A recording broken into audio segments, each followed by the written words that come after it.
Good and bad.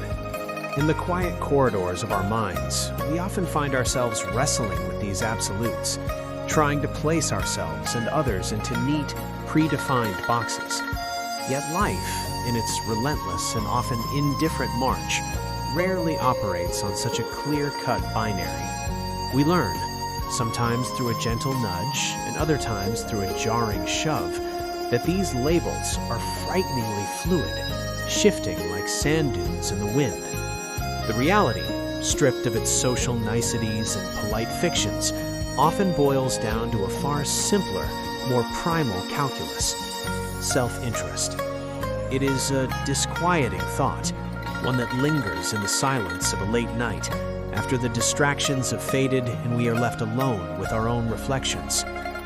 When you can provide what someone needs, when your presence or actions align with their desires, you are effortlessly cast in the role of a good person. The applause is genuine, the smiles are warm, and the sense of belonging feels solid, almost tangible. You are a source of light, a pillar of support, a cherished friend. But then, the current shifts. You refuse, you set a boundary, or perhaps, without any action on your part, you simply cease to be useful to them. The value you once held evaporates. And just like that, with a speed that can leave you breathless, you become a bad person. The judgment is swift, often unspoken, but felt in the sudden chill of the air, in the subtle change of a once familiar gaze.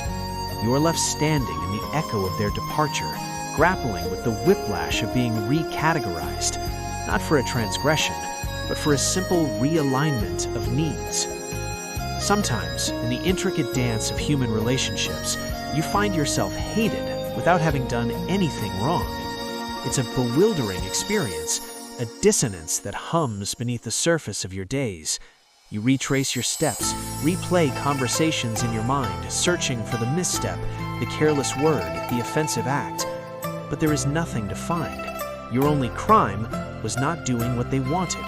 It was the quiet refusal to bend to their will, the unspoken decision to prioritize your own path, even for a moment. There's no grand confrontation, no dramatic scene. There's no fuss, there's no warning. The change is insidious, a slow poison seeping into the foundation of what you thought was a stable connection. It manifests in the small things, the details that scream louder than any shouted accusation.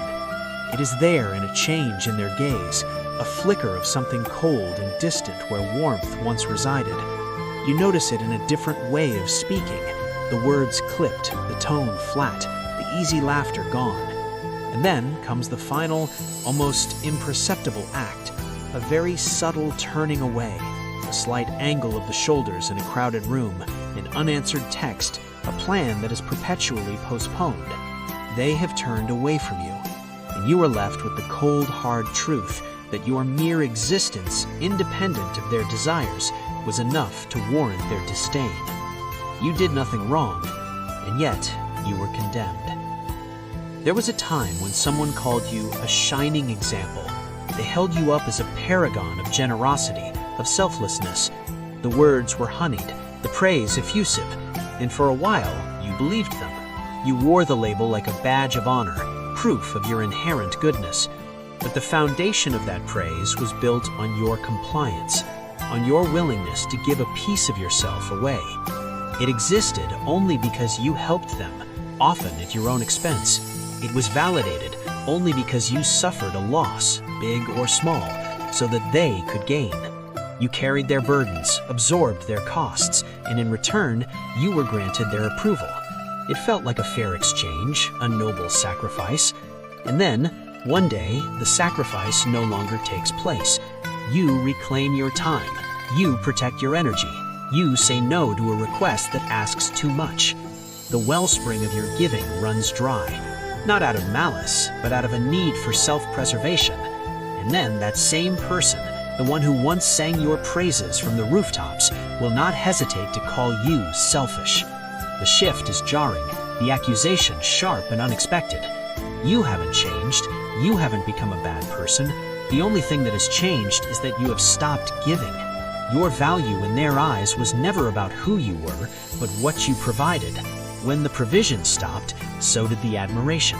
The shining example was just a role, and its script was written entirely in the language of their own benefit. So do not exhaust yourself trying to be the good guy in someone else's story. It is a futile and soul-crushing endeavor, a role that is as temporary as it is conditional.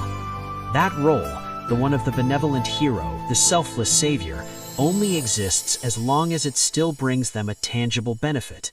As long as you are useful, as long as you can serve their purpose, you will be kept on the stage, bathed in the warm glow of their spotlight.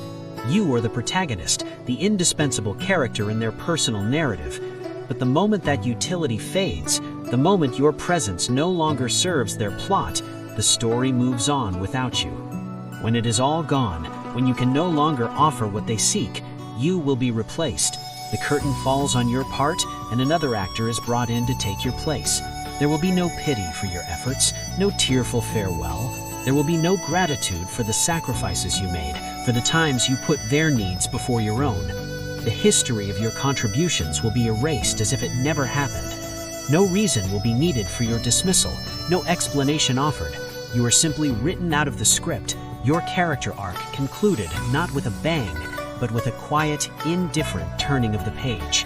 The story was never about you to begin with. You were just a supporting character in the epic of their own self-interest. It is a difficult and often lonely path, but you must learn to live true to your own values. Anchor yourself in the principles that you know to be right, not in the shifting sands of external validation. Stop the frantic and exhausting performance meant to please everyone. It is an impossible task, the stage play with an infinite audience, each member demanding a different performance.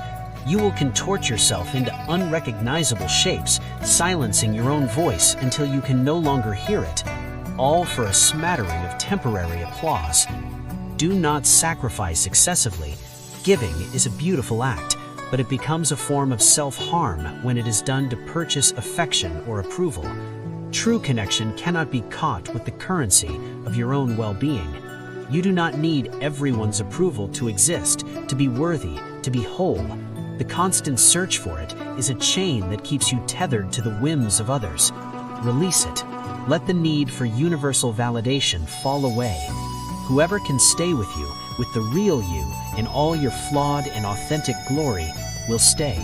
And whoever stays only for their own benefit, for what they can extract from you, for the role you play in their personal drama, let them go.